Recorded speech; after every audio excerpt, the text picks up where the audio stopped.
Hello, and welcome to Bookspot. I'm Earl Weinberg. This time we will continue our reading of The City and the Stars by Arthur C. Clarke. Our hero Alvin and his friend Hilvar have been exploring the great fortress of Shalmirane that once held off the invaders from Earth. Although it lay in the full glare of the sun, the whole of that great depression was ebon black. What material formed the crater, Alvin and Hilvar could not even guess, but it was black as the rock of a world that had never known a sun. Nor was that all, for lying beneath their feet and ringing the entire crater was a seamless band of metal, some 100 feet wide, tarnished by immeasurable age, but still showing no slightest sign of corrosion. As their eyes grew accustomed to the unearthly scene, Alvin and Hilvar realized that the blackness of the bowl was not as absolute as they had thought. Here and there, so fugitive that they could only see them indirectly, tiny explosions of light were flickering in the ebon walls. They came at random, vanishing as soon as they were born, like the reflection of stars on a broken sea. "It's wonderful," gasped Alvin, "but what is it?" "It looks like a reflector of some kind, but it's so black. Only to our eyes, remember, we do not know what radiations they used."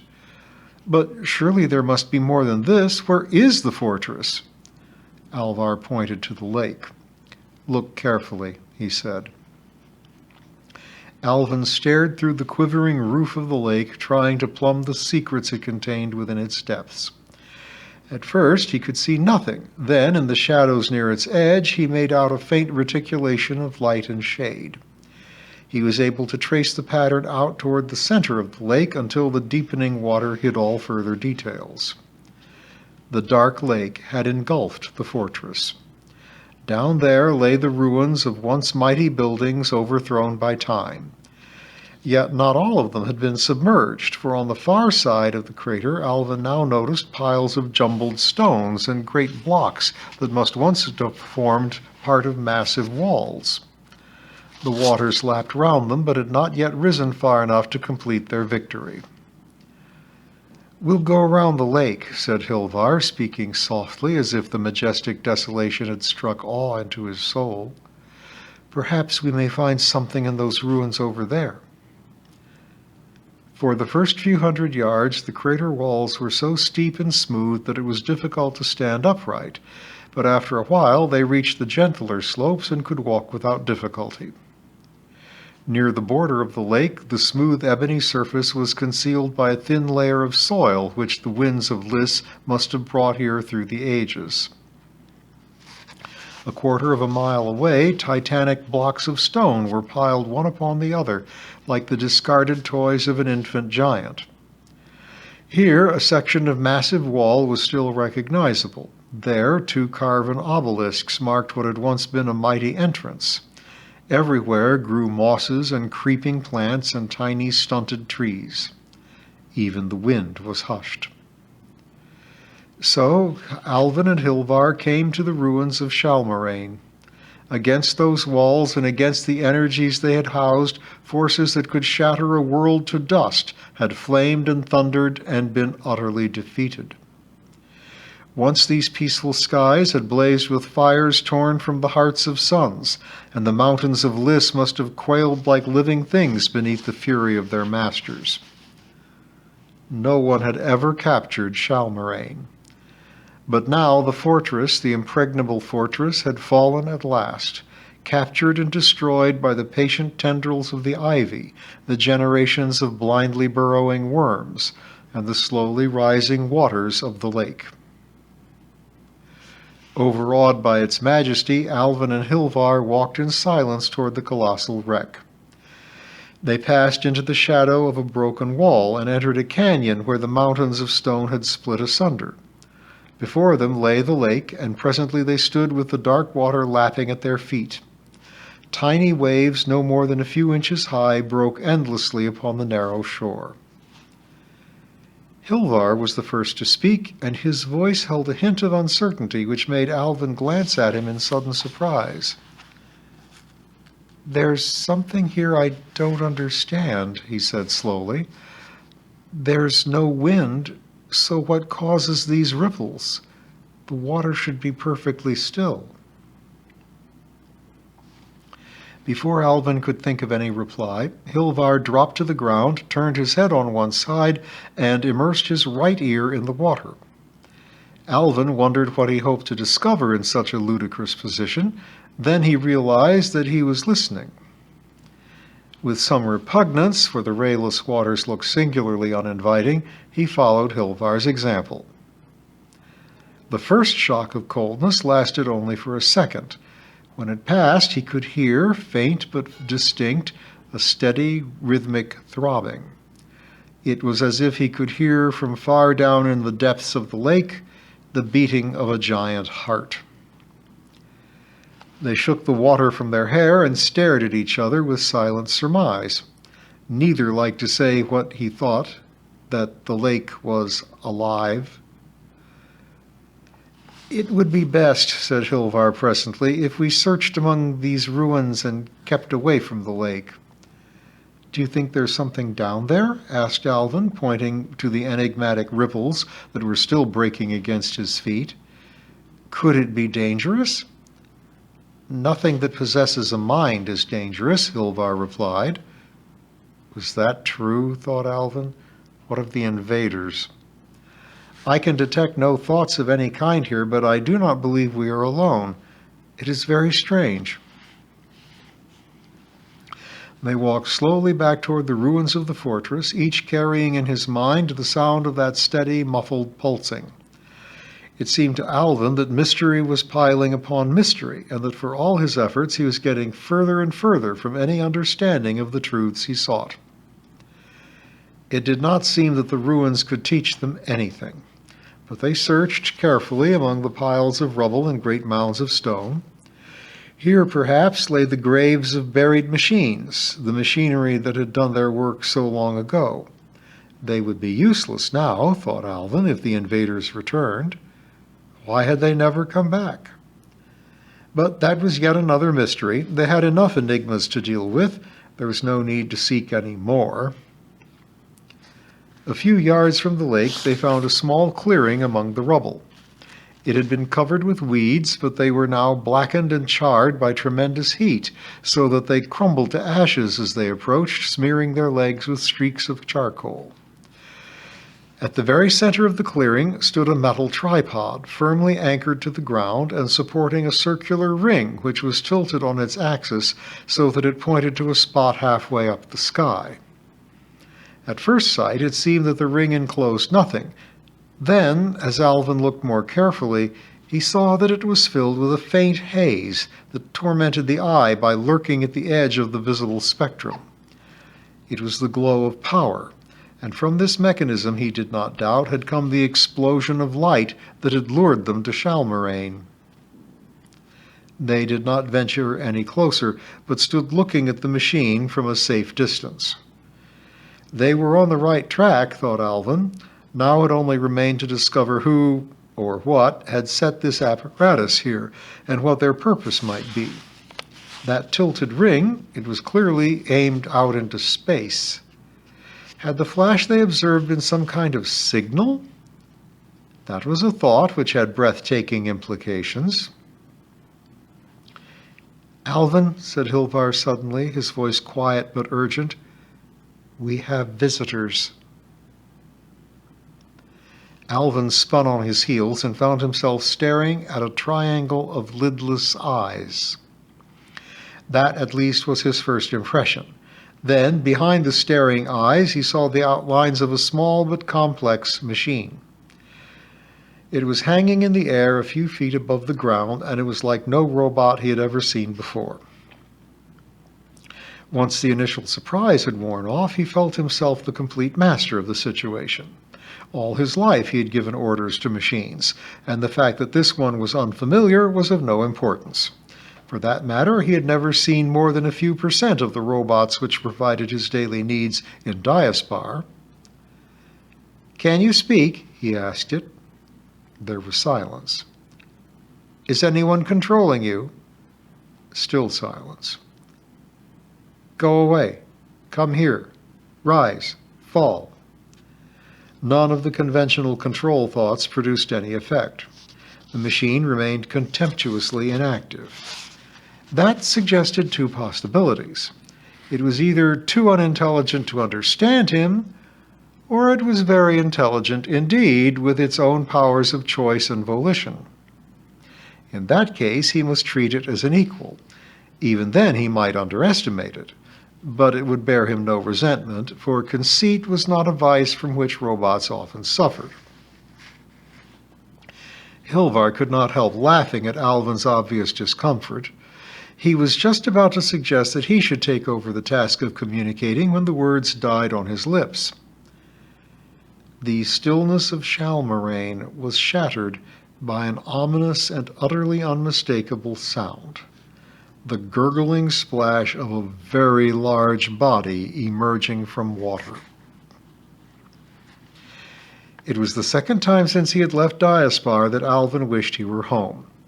Then he remembered that this was not the spirit in which to meet adventure, and he began to walk slowly but deliberately toward the lake. The creature now emerging from the dark water seemed a monstrous parody in living matter of the robot which was still subjecting them to its silent scrutiny. The same equilateral arrangement of eyes could be no coincidence. Even the pattern of tentacles and little jointed limbs had been roughly reproduced. Beyond that, however, the resemblance ceased. The robot did not possess, it obviously did not require, the fringe of delicate feathery palps which beat the water with a steady rhythm, the stubby multiple legs on which the beast was humping itself ashore, or the ventilating inlets, if that was what they were, which now wheezed fitfully in the thin air. Most of the creature's body remained in the water. Only the first 10 feet reared itself into what was clearly an alien element. The entire beast was about 50 feet long, and even anyone with no knowledge of biology would have realized there was something altogether wrong about it. It had an extraordinary air of improvisation and careless design, as if its components had been manufactured without much forethought and thrown roughly together when the need arose. Despite its size and their initial doubts, neither Alvin nor Hilvar felt the slightest nervousness once they had had a clear look at the dweller in the lake. There was an engaging clumsiness about the creature which made it quite impossible to regard it as a serious menace, even if there was any reason to suppose it might be dangerous. The human race had long ago overcome its childish terror of the merely alien in appearance. That was a fear which could no longer survive after the first contact with friendly extraterrestrial races. "Let me deal with this," said Hilvar quietly. "I'm used to handling animals." "But this isn't an animal," whispered Alvin in return. "I'm sure it's intelligent and owns that robot." "The robot may own it. In any case, its mentality must be very strange. I can still detect no sign of thought. Hello, what's happening?"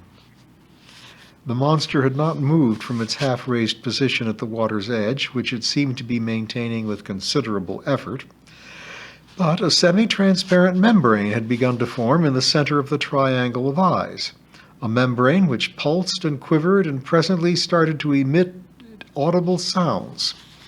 They were low-pitched, resonant boomings, which created no intelligible words, though it was obvious the creature was trying to speak to them. It was painful to watch this desperate attempt at communication.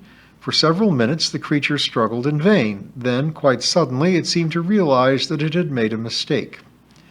The throbbing membrane contracted in size, and the sounds it emitted rose several octaves in frequency until they entered the spectrum of normal speech. Recognizable words began to form, though they were still interspersed with gibberish. It was as if the creature was remembering a vocabulary it had known long ago, but it had no occasion to use for many years. Hilvar tried to give what assistance he could. "We can understand you now," he said, speaking slowly and distinctly. "Can we help you? We saw the light you made. It brought us here from Lys." At the word Liss, the creature seemed to droop as if it had suffered some bitter disappointment. Liz, it repeated. It could not manage the S very well, so the word sounded like lid. Always from Liz. No one ever comes. We call the great ones, but they do not hear. Who are the great ones? Asked Alvin, leaning forward eagerly.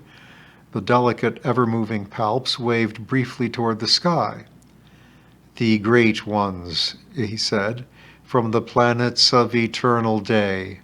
They will come. The Master promised us. That did not seem to make matters any clearer.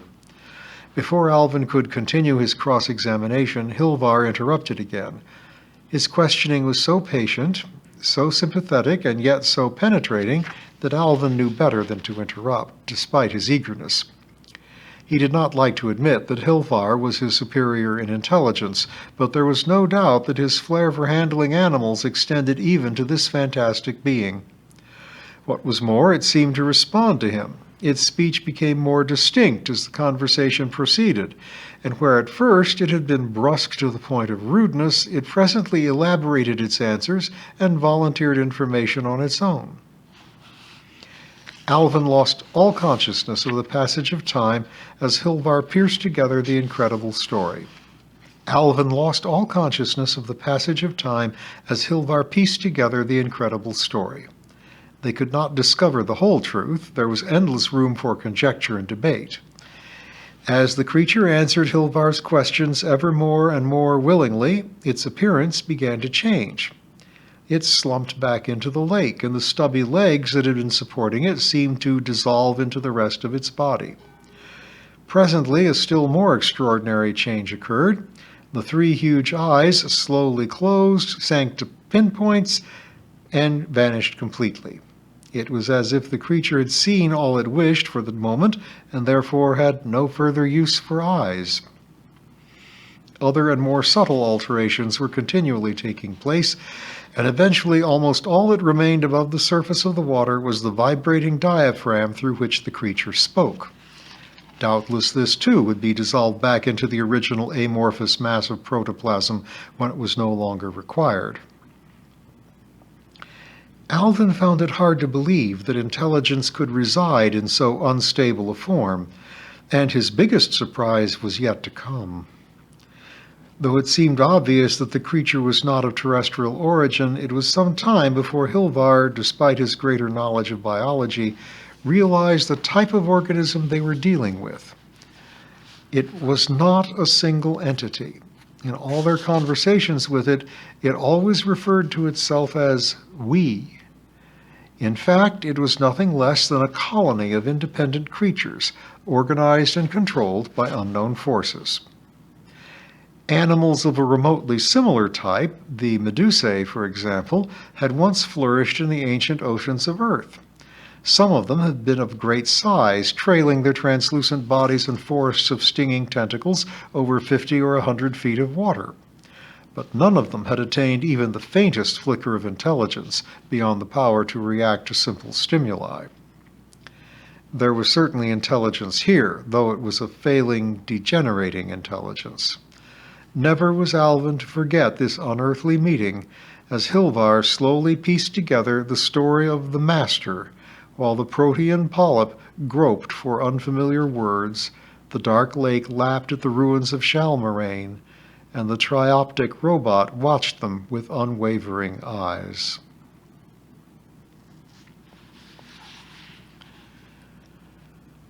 And we will find the creature's history, the tale it tells our boys, next time.